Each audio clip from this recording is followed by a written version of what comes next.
Hi guys, my name is Guy Nattiv. I'm a filmmaker and I'm honored to have you here today to talk about your amazing work. I want to thank Film Independent for allowing us this program and this platform. And I want to start with you, Mickey, with your amazing short that I love so much. You were in the shortlist for the Academy Award last year, so congrats on that. And you won a lot of film festivals, and your film is a unique creation, unique piece because it is funny, it is cynical, it is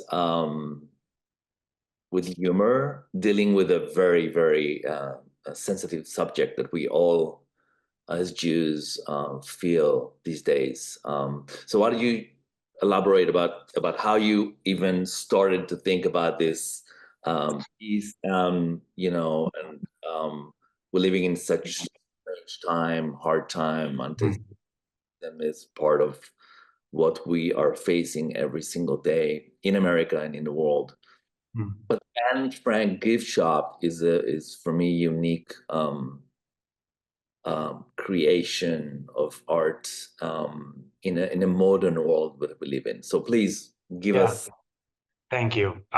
So the film, The Anne Frank Gift Shop, it imagines a meeting between the Anne Frank house and this New York design firm they've hired to help them renovate the gift shop to appeal to young people.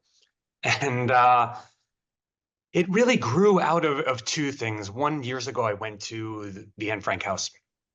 Uh, and I always joke that whenever Jews are on vacation, you have to spend at least a half a day like going to see where our people were killed. But anyway, I went to the Anne Frank house and I had this incredibly moving experience, and it's so quiet and so emotional. And at the time, you exited through the gift shop, and I just remember laughing like, "What a strange moment." And then years later, there was this really disturbing study in 2020. It was the first 50-state study of young Americans and their knowledge of the Holocaust. And the results were, horrifying. Like two-thirds of young Americans really couldn't tell you basic facts about the Holocaust. And I feel in some ways I sympathize with young people because they are overwhelmed with tragedy. They have access to their phone in their pocket that has, access to tragedy 24 hours the day. And how do you get through to young people? And whatever we were doing, whatever Holocaust education was happening years ago, something was wrong, something wasn't working anymore. And I felt like a way to get through to them is with humor. And if I could speak a language that they understand, comedy, as a way to disarm them, we could then sneak in the ultimate message of the film, which is we have to keep telling the story again and again and again, every way we can. Um, So sometimes that means making a really dark comedy about the Holocaust. Which is always sensitive, but the way you treated it was brilliant. And how did you work with your actors, Ari, Kate, Jason, all the amazing actors you had? How did you how did you work with them? Was it like improv? Was it like strictly script? Did you do rehearsal? Um, Almost, I think there's two jokes in the movie that are improv. Um, Everything else was in the script. We did it, it's independent film. Like you're doing everything for $2 and everything is a favor. We had one Zoom read through and then we just, rehearsed on set. And I had an amazing group of actors, Ari Grainer and Kate Burton, Chris Perfetti, this young comedian, Mary Beth Barone, Jason Butler Harner, and Josh Myers. Like we had an amazing group of people. And, one annoying thing with making a film, most of the movie takes place around a table. So it's very boring because you're just shooting around the table all day. But in a way, it sort of worked in our favor because every take, in a way, was a rehearsal. Um, so by the time we got around to, each person's thing, we had really had a mastery of the language. We were doing really long takes, 6 minutes. Um, and but with comedy, so much of it is editing. Like at the end of the first day, one of the camera guys said to me, he's like, "Oh, is this an educational movie? Like the Anne Frank House is paying for this?" And I was like, "Oh my God, he thinks we're making an educational movie. Nothing is funny on set." But it's so much of the comedy happens in the editing room, the pacing, the reaction shots. Yeah, it was definitely stressful. But when you're working with these kind of actors, you're really so lucky. Or to the world, what are the reactions? Can you hear me now? Yes, yes, I couldn't for one sec, but I can hear you now. You took this short out to the world and sent it to film festivals, showing it to friends, to non-Jews, to Jews. What are the reactions that you got for these I mean, people? Or we had our premiere at the LA Film Festival yeah, LA Shorts last summer. Anyway, no one had seen it. Literally nobody had seen it. And I'm sitting in this, it's a big movie theater, like the Regal LA Live, whatever, downtown, like a proper movie theater. No one had seen it. When you do this an evening of shorts, they don't tell you the order of what the shorts in the block are going to play. It's nothing. I'm just sitting there and okay, it's not first, it's not second, it's not third. And I'm sliding down into my seat like, what have I done? I'm about to play these Holocaust jokes in front of strangers. And within the first 30 seconds, we got one big laugh. And then the title comes up on the screen and it says the Anne Frank gift shop. And there was a big laugh. And I just kind of relaxed. And then I started to get nervous. I was like, oh my God, they're just laughing at Holocaust jokes. They're not gonna get the message. And then at the end, like I could hear, you could hear like a pin drop. It was so quiet in the theater. And I was like, okay, these people, they've got the message. But the scariest moment, I mean, there were several scary moments. One was the actual Anne Frank house. Like I hadn't sent them the film. And suddenly we're getting some publicity and I get an email on LinkedIn from like the communications director at the Anne Frank house. And they're like, oh, we've, read with great interest about your film. We would love to see it. And I was just like, oh God. And my producer was like, just send them the link. Like we just won some Jewish film festival in San Francisco, send them that and send them the link. And so I did. 3 days go by, I've heard nothing. It's like, oh my God, we're gonna get sued. And I wake up one morning and there's an email from the Anne Frank house and they're saying, we love this movie. And also, these are the same conversations we're having internally about how do we reach young people. And they were like, we're on the same side. It was a huge relief. And then they said, but we do have one concern. I was like, oh God, here it comes. I'm scrolling down and it says, we're hoping you can add subtitles because we missed some of the jokes. So I was hugely relieved. It was like, not only did they agree that we're, on the same team and that we have the same message, they like the jokes enough to want to find out the ones they missed. So yeah, it's been a journey, but I've seen it now play theaters across the country. We played at the West Virginia Jewish Film Festival, which is screens at a planetarium. I didn't even know there were Jews in West Virginia, but there's enough to have a little film festival, and then the movie's played at a planetarium. Anyway, and I've seen it with non-Jews, Jews, students, with older people at JCCs, and the reaction has been great. People really are getting the message of the movie, which has been especially in the past year, just really powerful experience to experience the film with other people. amazing, amazing to hear that, Mickey. Really, I'm so happy for you, and I'm very emotional about about your movie. Yeah, me too. Thank you. Do you think that in any form you would do a feature development from this short? Because that's We've, part we've, of. yeah, we've talked about doing it as a stage play. And I've also really thought about doing it as a TV show. set in this office where each week, there's a different client. And then the finale, this will be the pilot, and then the finale, they go to the Anne Frank house to open, their gift shop. But I really feel like the story continues to be told and needs, like we say, like Kate Burton says in the film, that character, like we have to keep telling the story again and again and again. And last question for you before I'm moving. Yeah. Do you think there's a place for Jewish narrative in Hollywood movies, in American movies, in European movies? And do you think we have the audience to welcome such films? Like, I just came back from the screening of The Brutalist.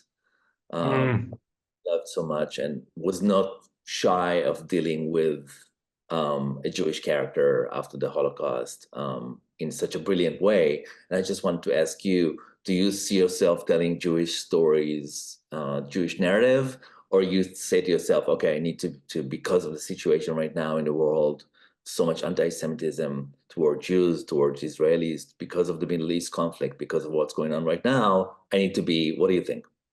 I think there are room for all kinds of Jewish stories. I mean, like the #2 show on Netflix right now is a romantic comedy about like a hot rabbi and his, blonde girlfriend. There's room for all kinds of stories, and I really do believe, that old, idea of like the more specific a story is, the more general it is, the more appeal it has, and there is room for all of these stories. And this is not a time to shy away from these stories. If anything, it's a time to dig deeper and be more specific and more dare to take big swings. Thank you, Mickey. I Yeah. appreciate it. You. Yeah. Rita and Leon, thank you for Humo Smoke. Such a beautiful gem of a short that really touched me, and the way you made it, the animation, the sensitivity, and it really struck me deeply as a child of a Holocaust survivor, as a grandchild of two Holocaust survivors. Please tell us about how did it come to life? How did you make it? Tell us about the story. Tell us about the short. Ok. Sí, creo que cómo se originó y cómo lo hicimos, ¿no? Sí, él es nieto de un sobreviviente del Holocausto y se sintió muy movido por la historia, cómo la contaste, la animación, le gustó todo, te felicita por tu trabajo y te pregunta cómo es que salió Humo. Ok. Nosotros hemos colaborado con una editorial española que se llama Oco, en Pontevedra, y hemos hecho libros ilustrados animados. De hecho, hemos hecho 5 y este es otro de los libros que escogimos para llevarlo a la pantalla. This story belongs to a Spanish publisher that makes books, illustrated books for children. And yes, we made 5 of those so far. This one is the 5th, and the story was very powerful, and yeah, this is the 5th that we made. ¿Sigue, Rita? Y escogí esta historia porque al terminar de leer el libro me dejó muy conmovida y me llevó a las lágrimas y pensé que debería de llevar esta historia a la pantalla a través de la animación. When I read this book, the story was so powerful that moved me in a very deep way. So I felt the need to translate the story to animation. Rita?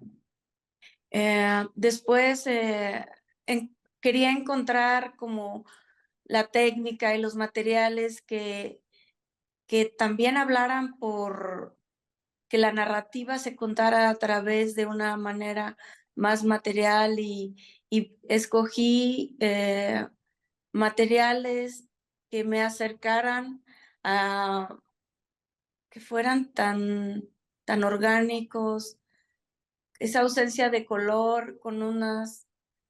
Esta es una historia con mucho dolor, no podría ser colorida, y empecé a crear un mundo que me llevó a una depresión profunda porque acababa de ser madre. Okay. Then I began thinking about the proper animation technique for this story, and once that I thought about stop motion, I began thinking about the materials I had to use, the proper materials, because the story is so sad and deep. It should have a very desaturated look, and yeah, I was very depressed when I began working the story because it is a depressing story, and that's I was I'm sorry. Rita's child was just born in that period, so it was even more difficult for her because of the story that we tell in Humo. Rita? Tardé mucho tiempo en armar este proyecto porque me dolía. Pensé que podría mi hijo también ser parte de una historia tan triste y curiosamente recibí un apoyo para hacer este proyecto que terminó él siendo la voz de esta historia. Él hace la voz en off de Humo. Because of her child who was born, like I said, it was very difficult for me to keep moving and working on the story, but I managed, and it was very important for me to include him in this in the whole production. So he's the voice of the main character.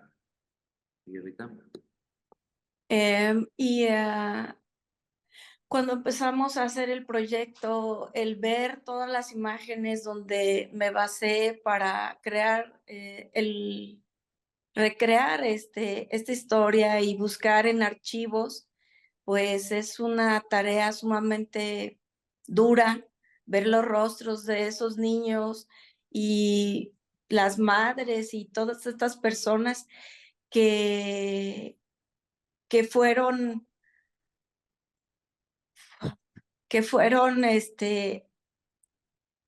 atrapadas por la guerra y sometidas de una manera tan horrorosa. The process was very long and took many years because it was very difficult for me to get the funds and get the proper way to tell the story. I was looking into the footage that is available, and of course, it is a very hard imagery there, and Rita was very moved because, of course, she's a mother now, and the story is about the motherhood and the loss of the children. And yeah, it was very difficult for her to get the story and the proper narrative. She was very she identified with the story. Rita? Pues esta historia es una historia que nos duele a todos Y bueno, nos sigue doliendo que personas inocentes terminen atrapadas por la guerra y que estemos de una manera, esa impunidad no, esta manera de sentirte tan impotente de no poder haber hecho ni poder hacer nada y ser solo testigos de tanta crueldad y tanto dolor. This story, as we all know, is something that should live forever in the memory of the world because of all the pain that it caused, and we should never forget about it. Rita? Pues no sé, creo que fue un trabajo curioso, puesto que nosotros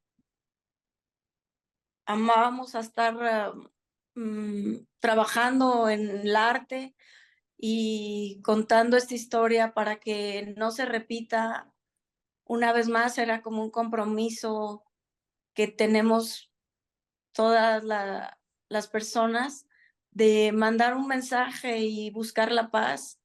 Creo que era importante, siendo que es un libro ilustrado infantil, es importante que desde niños promulguemos la paz siempre.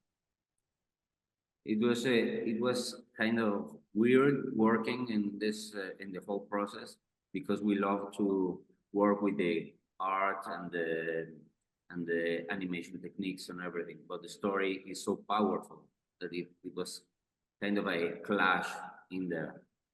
But as I said, it is very important to retell the story always, so humanity doesn't make the same mistakes over and over.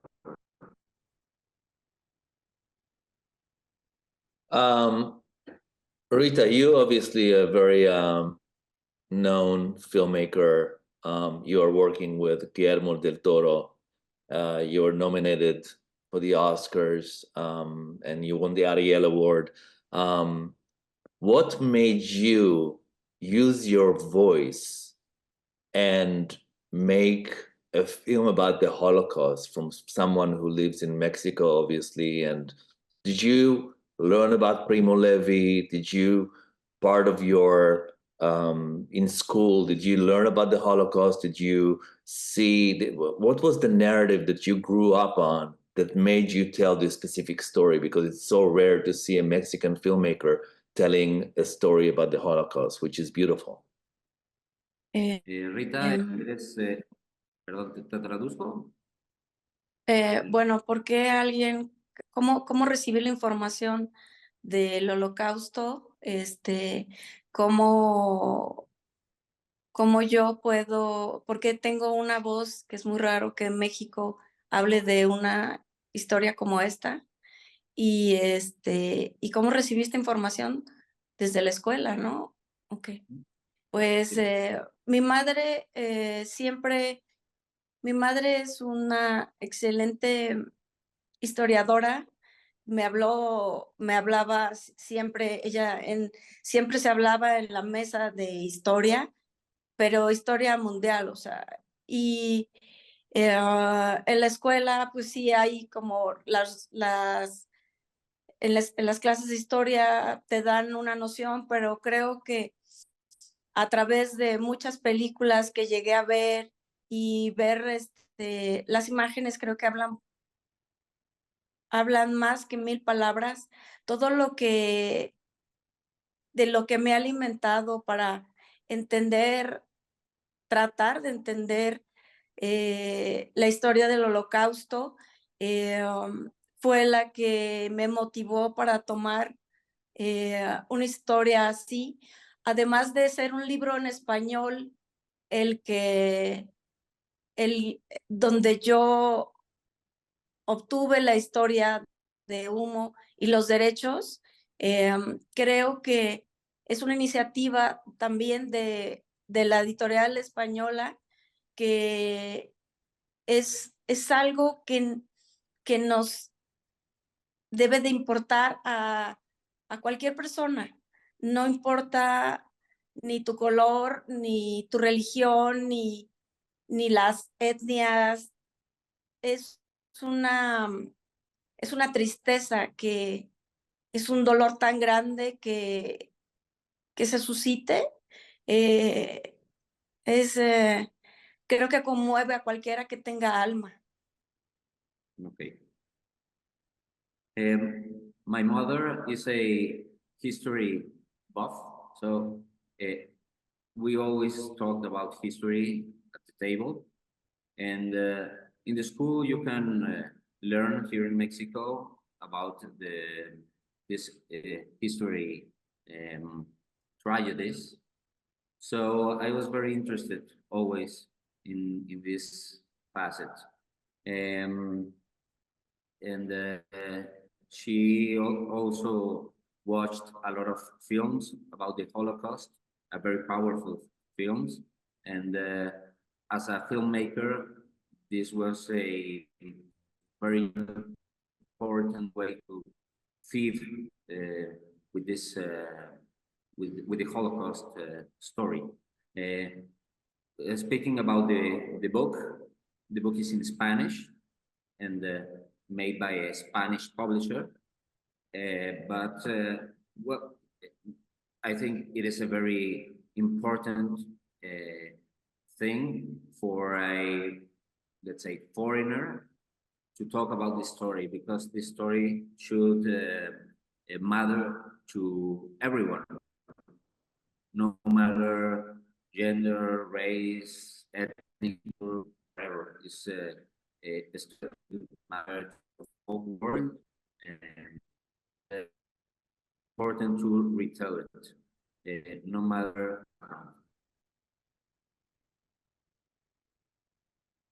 Rita, what are the reactions you got from showing the film all over the world in film festivals? I know that you won the Holy Shorts here in Los Angeles, right? That was your first festival or one of them. But what are the reactions you got from the non-Jews community and the Jews? And what are the reactions? La reacción fueron de personas que no son de la comunidad judía, que salían llorando y me daban un abrazo y me decían que había sido una historia muy poderosa y que les había conmovido mucho, pero la comunidad judía, llegaban muchos judíos. Cuando tuvimos una charla con el otro corto de Ana Frank, llegaban, te abrazaban y te daban un agradecimiento por haber llevado esta historia. Había una persona que no podía dejar de llorar. Era una mujer que trabajaba en el medio del cine, que de una familia sobrevivientes del Holocausto, sus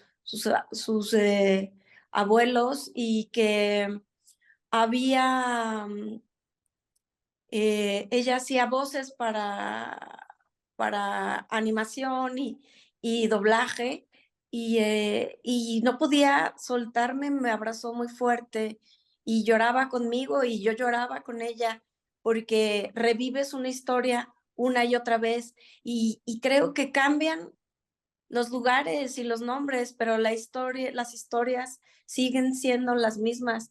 La gente que sobrevive a la guerra y los estragos que rebasan generaciones, el dolor sigue ahí, y es por eso que es muy bien recibido este cortometraje. About the non-Jewish community, the reactions were very strong.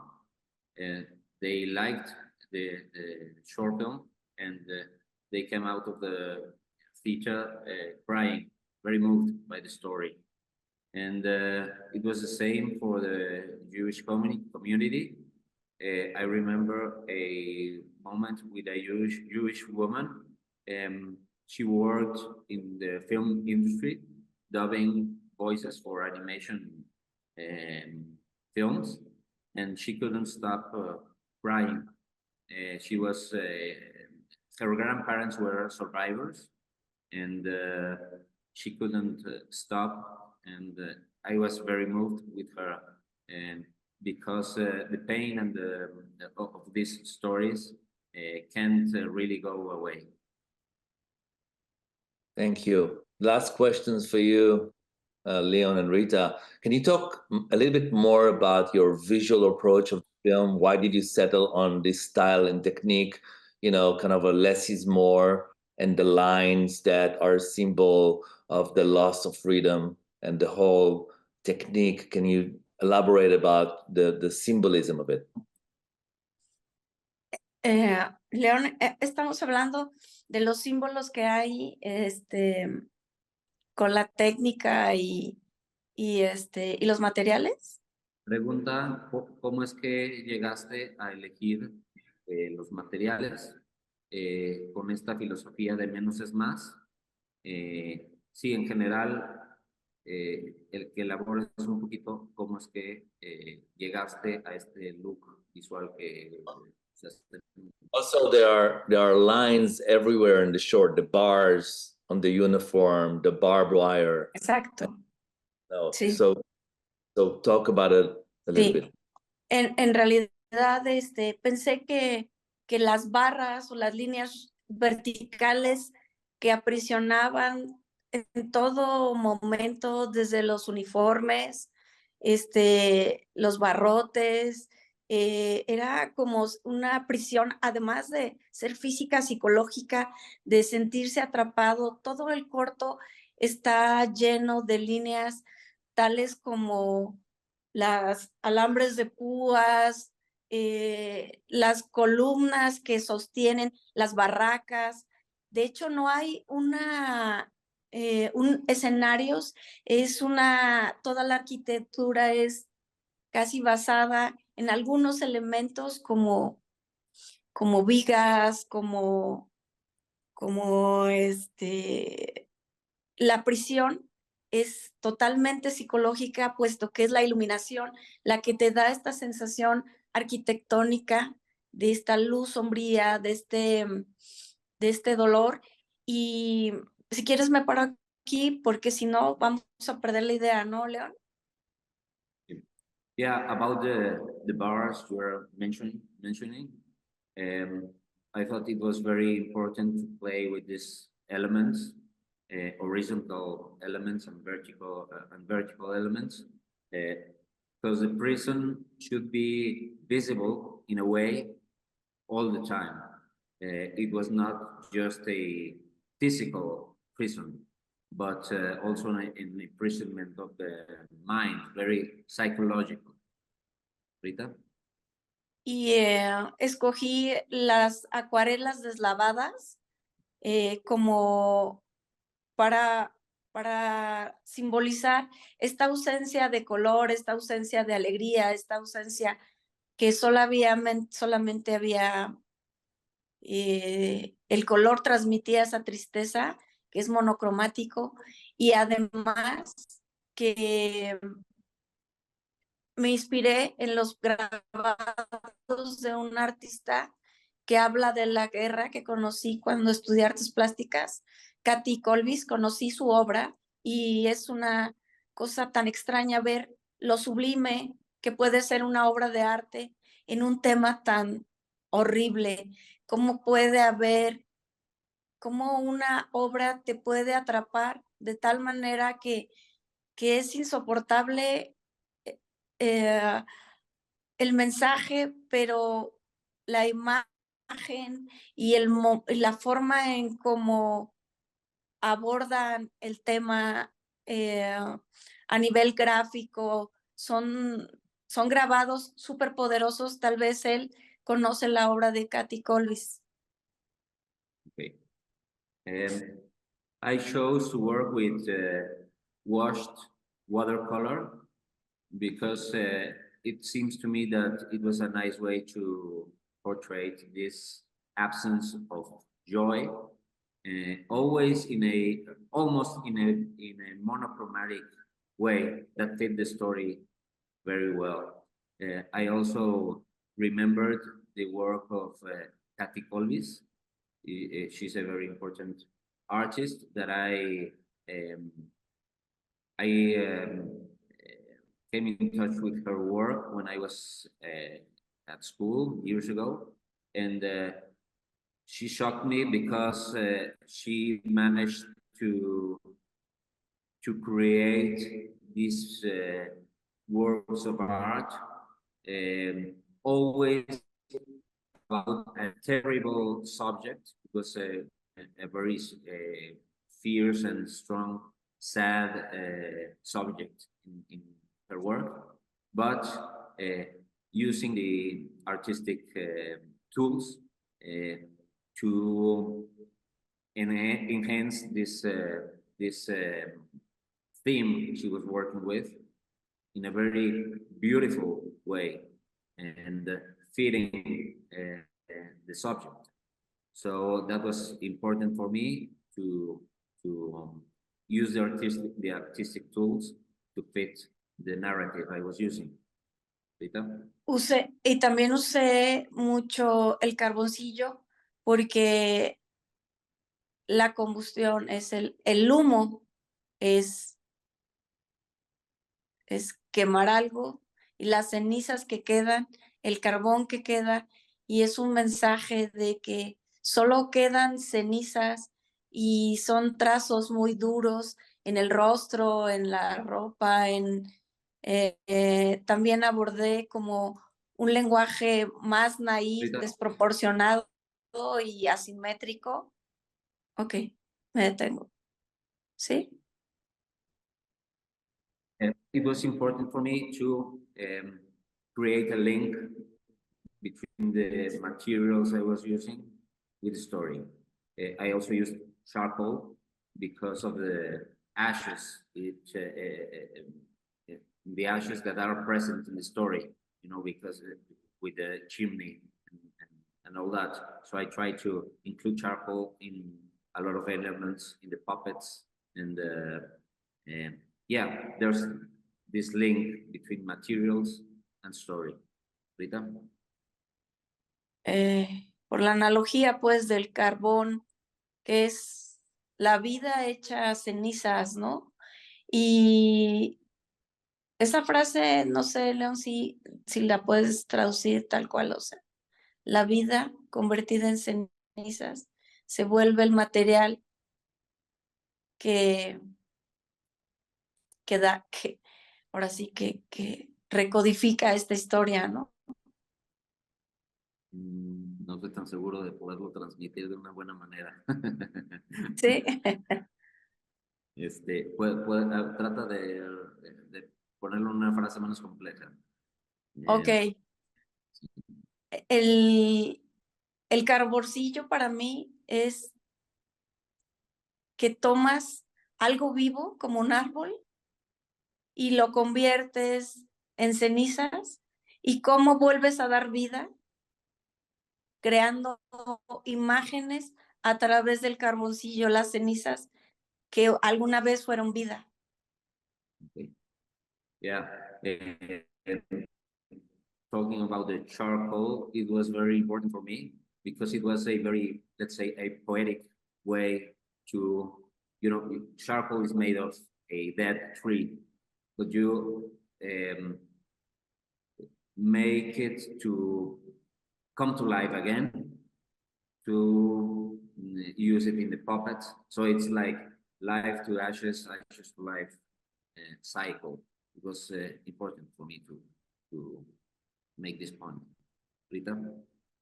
Y bueno, encontré que somos seres imperfectos y busqué una manera de decirlo siendo personajes como todos, asimétricos y que tenemos la simetría es también maravillosa. Y busqué que también estuvieran inspirados en una tendencia naif, que fuera una, una corriente como la naif de que parece que la historia es narrada por un niño a través del arte. And about the puppets, I try to get a perfect imperfection, per se, very asymmetrical, because asymmetry is also beautiful and in its own way, a very naive look, and trying to emulate the story in a way in which a child would tell it. Rita? Era muy importante que esta historia fuera contada desde la inocencia de un niño, que son los que verdaderamente hacen las preguntas correctas. Creo que los niños son filósofos y hacen siempre las preguntas correctas sobre el cuestionamiento de por qué hacemos ciertas cosas y intentan comprender lo absurdo de cómo un adulto se comporta. It was very important for me to try to tell the story through the eyes of a child, because they always ask the right questions. They are philosophical in a way. So, yeah, Rita. Pero no, bueno, me la corté. Yeah, we are arguing a little bit here because I'm not a very good translator, but I'm doing my best. Bear with me. No, muchas gracias, te lo agradezco. Bueno, eso de que era muy importante que esta historia fuera narrada desde unos ojos inocentes. Eso sí lo dije. Sí. Gracias. I just want to say, Rita, I'm so proud of how you managed to finish the short film with limited sources and without sacrificing the visual look and the narrative that you want to look for. So this is a big thank you for what you did with this film. My last question is to you. Are you planning to develop it into a feature? And if you will have the resources to do that. ¿Tienes pensado llevar esta historia a un largo? Y si es así, ¿cómo piensas hacerlo? En realidad, a partir de este corto, hubo un mayor interés sobre la geopolítica, que el próximo proyecto que haga va a ser con mucha carga de lo que aprendí en Humo. Sí, es un miedo terrible a un mundo distópico, a un mundo que parece que se inclina siempre por la guerra y no hemos aprendido a convivir en paz entre nosotros. Sí, es un tema que voy a continuar porque es muy importante para mí y es muy importante. Alguna vez escuché de Miyazaki decir que hagamos películas que puedan cambiar el mundo, aunque no sea así necesariamente, ¿no? Es una manera de tocar el alma del espectador y conmoverlo, que se lleve una idea de que lo único que nos va a salvar es saber convivir y respetarnos y querernos unos a los otros. Okay.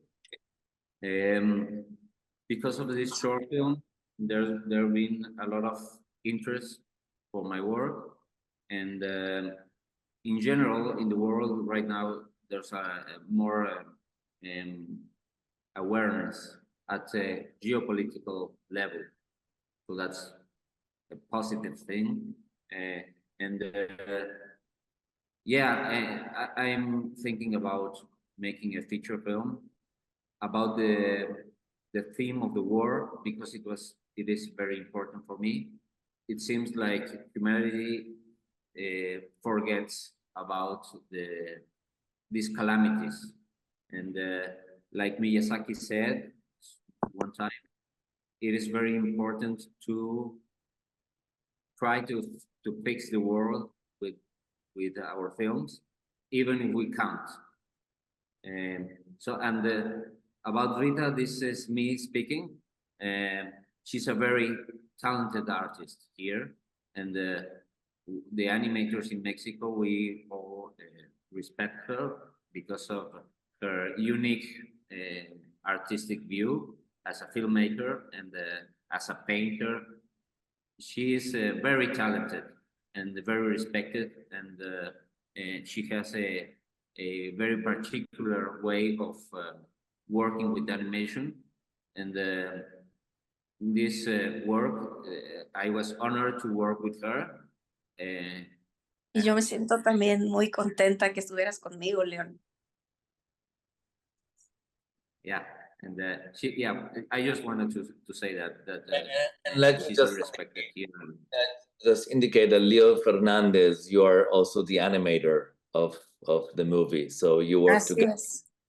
And Yeah, thank you. I was a puppet maker, and we worked together forever. And I did part of the animation. We were two animators there. Sergio Valdivia is a great animator. He's working right now at Laika, and me. I was trying to fit his shoes. Well, Rita and Leon, thank you so much for what you did, for your work. Please, if you can, develop more films like that into a feature. We would support you. Anything you want, we would be there for you. So thank you so much for your beautiful short. And we are to you, Michael Masarof. Michael, you are alumni of NYU Tisch School of Visual Arts, right? You Yeah. also went to FAMU Film School in Prague, one of the most famous film school in Prague. Tell us about The Woman from Hamburg. How did it become a film? How did you think about this idea? Tell us everything about this film, please. Sure. Absolutely. So just wanted to say thank you for, including my film in this great series. And, looks like I'm in good company with Mickey film and Rita's film and Guy. Thank you for hosting this Q&A. Yeah, my film, The Woman from Hamburg, actually, when I was in graduate school at NYU, which was 15 years ago, a long time ago, I read a short story in the New Yorker, which was The Woman from Hamburg. And from there, I actually tried to adapt it as my thesis film, which I didn't end up making. But the organization Claims Conference, which is actually, I think, partially hosting this series with Film Independent, had a short film grant, I think 2021, 22, I'm not sure, I remember exactly the year. And for Holocaust stories. And I was very, I had remembered the Woman from Hamburg. I mean, I always loved that story, and I thought it was really, it was a good opportunity to try to tell it in a short form. It's a huge story that definitely is much bigger than a short, but I had the opportunity to tell it as a short, and I thought that was a great opportunity to do it. The film, is one of the main reasons why I really wanted to tell the story was because I thought there weren't many Holocaust films that were very specific in its ability to sort of tell a story that wasn't overly emotional, and also talked about women and talked from a woman's perspective, and also talked about the what happens after. I'm not a Holocaust expert, but in the little bit of Holocaust movies I've seen, the worlds, you know, or there, it sort of happens during the, you know, iconography of the camps, or the, you know, what happens there, and then it's sort of like over, oh, we're free, you know. And I thought what was really amazing about the story was that it told a story where, you know, the characters lived on with their pain and trauma, and actually passed it on to generations after them. And, you know, that's not a good thing. Nobody wants that, but I think it's a truthful thing. And I was I hadn't seen that in stories about the Holocaust. And now that I've learned more and studied and done research for this film, it's very clear to me. It's truthful. And I think that's really like touched a nerve, because I was very fascinated by this sort of oblique, unsentimental story of these women who basically do everything they can to survive. And also, you know, the story moves in a way that is very typical for a Holocaust film. It's like a woman is taken in, you know, given shelter, you know, in this case, she's by herself, loses her family, but then sort of everything takes a turn.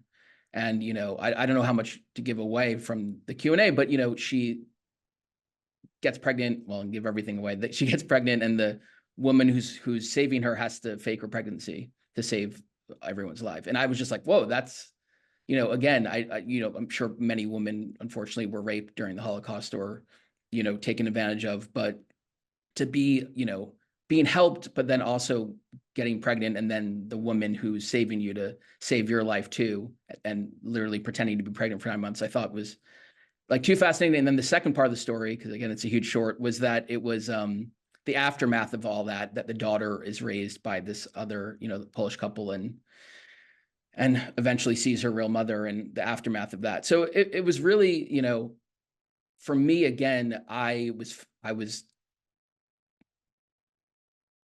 interested in telling a story about strong Jewish women, and also, I mean, in this case, a strong Polish woman too. But I feel like most Holocaust stories don't really talk about strong women, and it's usually from a man's perspective, and again, unsentimental, because I think it's not what the Jewish people went through, what, you know, during the Holocaust. You know, again, I know, Guy, you said you were grandson and children of a Holocaust survivor, and you know, you carry that with you whether you want to or not. And I think it's an important part of telling the story of especially moving forward. And, you know, as you know, for the last, you know, 20, 30 years before, the Holocaust survivors were still alive and they could tell their own story. But now, you know, even the ones that were young are in their 80s or 90s now.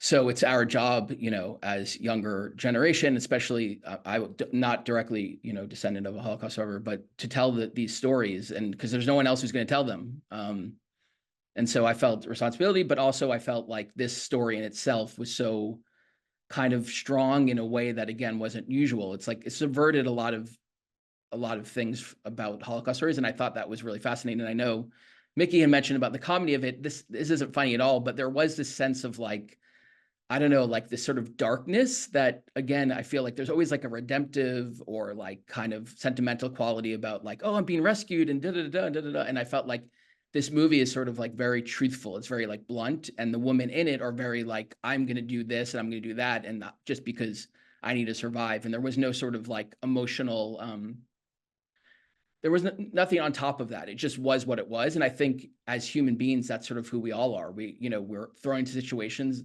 The Holocaust is the worst situation you could ever be thrown into, but you find a way to you do it, you know, and I think you carry that with you for the rest of your life after that. And I thought, I don't know, just all of that made it fascinating to me. And I wanted to tell the story because of those reasons. Amazing. Tell us a little bit about how you made the film, the technical aspect. Shot beautifully. Where did you shoot it? The decision to shoot it in a foreign language, and tell us a bit about the process of making this film. How'd you get the fund? How many shooting days you had? All behind the scenes. Yeah, it's a long short. It's 28 minutes, and we shot it in 4 days. So, and it's spanning from 1934 to 1991. So I should win an award just based on that one thing. But it was a crazy, I'm just like, I'm going to do it. We're going to do it. And everyone's like, no, you're not going to do it. And I was like, no, I'm doing this. And actually it's funny because again, what Mickey said is like, I felt like a responsibility. Like if I was making another film and I was like, oh, I don't know, maybe I have no money, or it's going to take forever to do this. This is crazy. We should never do this. I'll wait. In this case, I was like, no, this is happening if I have to like die making this film because of what the subject matter is. It actually motivated me. And I did this before October 7th. And you know, Mickey did, and I think Rita did too, is like, you know, when I started making the film, it was like tons of anti-Semitism all over the place. I mean, in our society, and it seemed to be getting bigger, and it seemed to be like the Holocaust was like no one basically, even other than Jewish people, barely knew it happened. So I felt like, oh my goodness, I have a moment, and the claims conference is giving this opportunity. So this is like very important. So no matter what, even if I have to like rob people, I'm going to find the money. But yeah, we fundraised for it. I mean, it was very, very, very, very hard to fundraise, but I just did it. I've made a feature film before this, so I was used to sort of making, you know, finding ways to get money to get the film made. And then in terms of the location, a big part of the movie for us was like, okay, we could shoot this on a soundstage, which is gonna be way too expensive. And then I started working with my artistic team and the department heads and thinking about like how the movie could be told through this sort of a memory space, because in some ways the whole movie is a memory. It's like different, it's told through different people's memories. So we kind of started developing an idea, like what if it was one space and we could move in between them. And there was a movie by Lars von Trier called, wow, I just forgot the name, Dogville, where they had a set and there were different rooms that they moved to. And we were at some point going to do that. And then we're like, that's not going to be possible. So we actually found an old 1800s house. It was an old sea captain's house in Staten Island, and the walls were coming down. And I was like, well, you know, it's kind of obvious, but yeah, it like the walls crumbling is like, you know, these people's lives are coming undone, and it's also the memories of their lives are coming undone. So it worked. I thought the like scenic quality of those walls like worked throughout the film. And it had big enough spaces in between the rooms that we could, you know, shoot a film in it. But yeah, I mean, again, we had two actors playing two different ages, but then other than that, we had to do aging makeup on all, you know, they were supposed to be 25 through, I think 62 during the movie. And so we had one costume designer did all the 40 years of costumes, and one makeup artist. So it was just amazing, you know, ability of a younger team and a really, really strong team to get the film the way it looks and to pull it off. Because again, most people are like, well, you're making a film from 1934 to 1991. You're not, how are you going to do that? And I did it. So I don't know. I mean, I think it holds up. I mean, I don't know. Hopefully it does. And it's important. So in terms of the language, they actually speak it in English, and with an accent, I got a dialect coach. And that was a decision I made early on because, you know, I was thinking like you know, also as Mickey mentioned, one of the things when I started this process is like, this movie's not for old, you know, old people, but like we need old Jewish people know that the Holocaust happened. That's not our audience. Like, how do we make Holocaust movies for younger people who like I said, you know, in their 20s or 30s don't even know that this, you know, or denying it, you know? So I thought like it was important to make a film that had a fresher take on it and sort of break some rules and maybe make it fresher in that way. So that was sort of like one of the aspects of deciding to do it in English, because I was like, oh, if it's Polish, then it feels kind of like old, and like the English, even though they have the accent, it's fresher. I mean, again, you know, I think it works, and it's more universal. And also is easier to work with it in English, people who speak English. Our main actress was actually Israeli, so and she came from Israel and shot the film with us and did an amazing job. And she was a granddaughter of Holocaust survivors, so it was really important for her to make the film. But yeah, I mean that's sort of the idea behind how we made it and how we set up the you know, the world. Amazing. And that's testament to your determination to do that, and how important it is to do something like that. But I guess I meant the decision to make a movie in a foreign language versus English is always an artistic decision that has, repercussions, or that has kind of a wave after you do that. Because when you do a foreign film, it's a statement. It's a statement, and when you do it in English, it has more access to the young generation, American generation, but after October 7th, and that's a question for Mickey and Michael, after October 7th, do you feel that your film has another layer of, significance? Do you feel that your film is even more powerful, even more important, or less, or different? How do you feel that October 7th change your perception of this movie that you made? Well, for me, I know Mickey short was on the festival circuit. It sounds like Rita's too. I started the festival circuit after October 7th, and I do have a very long short. It's for short film festivals. That's another note. If you're making a short film, keep it under 25 minutes. But but I was wondering, as I started submitting my films in January, I think, of this year, the beginning of this year. And yeah, I mean, part of me is like, how much right now with everything on campus, and again, ironically, the generation that I wanted to reach out to, the 20s and 30s, is the generation that's probably most right now, like, fired up about Israel, and is like, not that they're denying the Holocaust, but it's a scary moment. We don't know. The Holocaust has been co-opted by what's going on in Israel, and which is crazy, because the reason why partially Israel exists is because of the Holocaust. So, I mean, it's a really dangerous time in that way. And so the film, Mickey could speak to this too about his film, which has been out for longer, but I don't know how much, when I submit my film to festivals, and, obviously not Jewish festivals, how much that goes into it is, here's a Jewish story, here's a Holocaust story. And right now, the important things are, there's it's a lot of leverage, a lot of weight, baggage, excuse me. And I don't know. I mean, I haven't asked anyone, but it's definitely something that, it makes it more important, but also, is the conversation, because of the bigger political conversation, is it being dulled a little bit? I don't know. So, yeah. Mickey? I just had we premiered long before that. Well, not long, a few months before, but I was concerned in the immediate aftermath, are these jokes inappropriate, even though the message, is important? And we sort of, honestly, the screenings that came after that, the jokes played the same.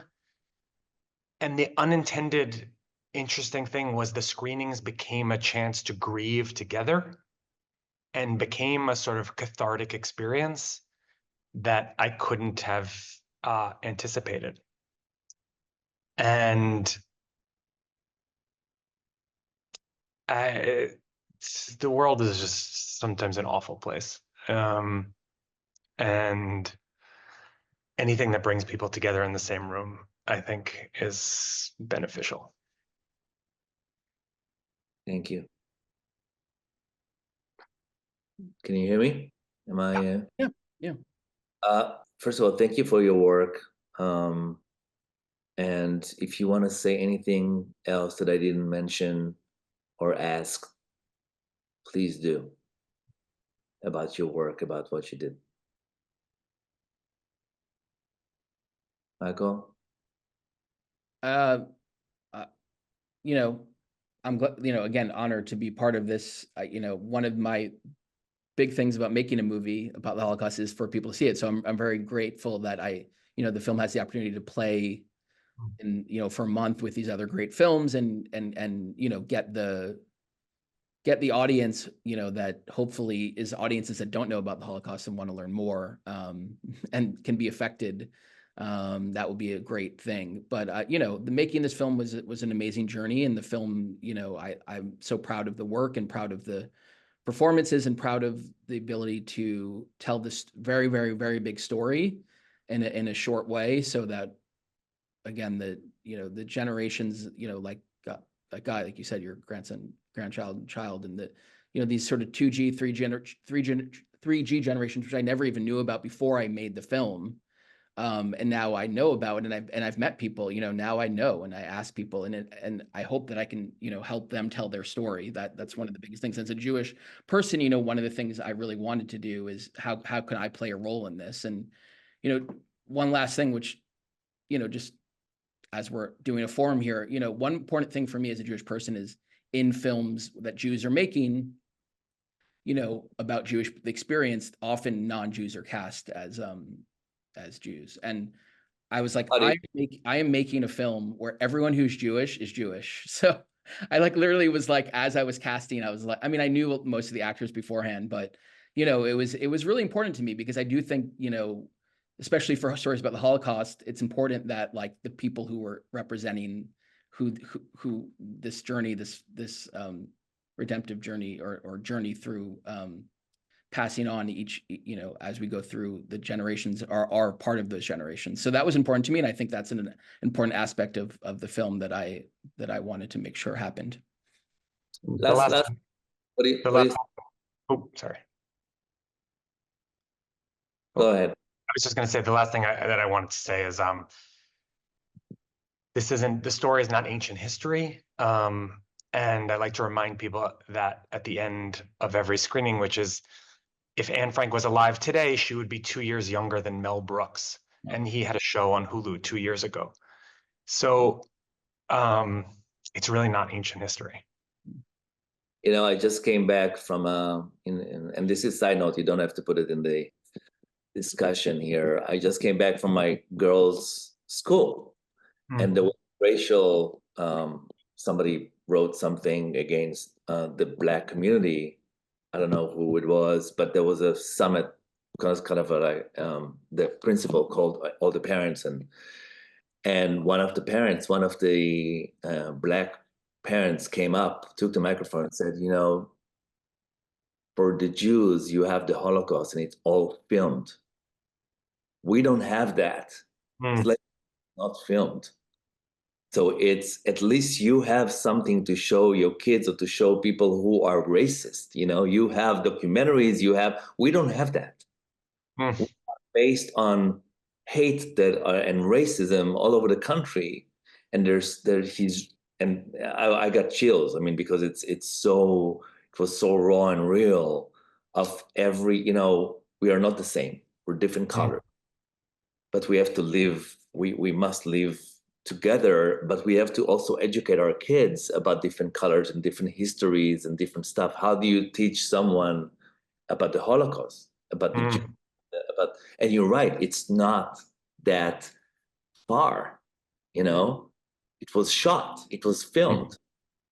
And it just struck me when you said that, how crazy it is to see today, documentaries about that, about the Holocaust and films. But my last question, I guess, for you, who are you influenced by? Who are your artistic influenced from, directors, movies? Who influence you the most in terms of, and Leon, this is also for you as an animator. Who influenced you in the art world? It could be somebody current or somebody from the past, or, Go ahead, Mickey. Honestly, if I could have anyone's career, it'd be Adam McKay. I feel like Adam McKay makes, Anchorman and also makes Succession. And I would be lucky to be, 1/10 of that. Amazing. Michael? In the dedication of the film, I dedicated it to 2 filmmakers who recently passed. And I think that there are huge influences on this film and influences on all my films.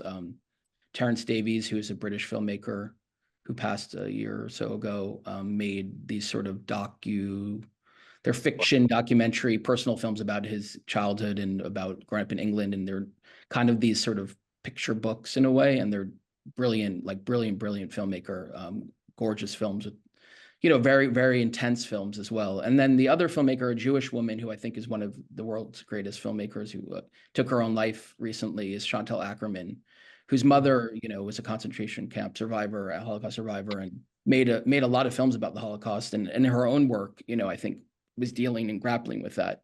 And this film was dedicated to her. And definitely, you know, if you know her films and you see my film, you're like, oh, okay, I get it, you know. So it was definitely aesthetically, you know, within thinking about the way she made films and the meditative state about it. So, and there was one other woman, Jewish woman, Ruth Orkin, who early on in the process, I had seen a photography exhibit of hers. And there were these very like, she shot photos in the 50s in New York. Again, when it was like really hard for women to be photographers, and these sort of like very intimate portrait photos. And when I was making the film, I thought about that a lot because I wanted my film to feel very intimate. And you know, so that was an important creative aspect of making this film. Great names, great names. Leon, who are your influencers? Well, or your as a filmmaker, I would focused in animation. I would say it has to be Jan van Meyer and Miyazaki. I think that's true for Rita too. And we are also what's the word? Fine art artists. I'm a sculptor, and Rita is a painter, and we're very influenced with the work of Beksinski. It's very good, and yeah. By the way, I have to excuse Rita. She was telling me that they were fixing the electric installation in her neighborhood, so she has no power, and I'm sure that she run out of signal. Yeah, she must be. I can't reach her, but she must be very embarrassed. I know her for 20 years, so yeah, sorry for her. All right. On that note, Mickey, Michael, Leon, thank you so much for your time and for your work. Please continue to tell those stories, Jews and non-Jews stories.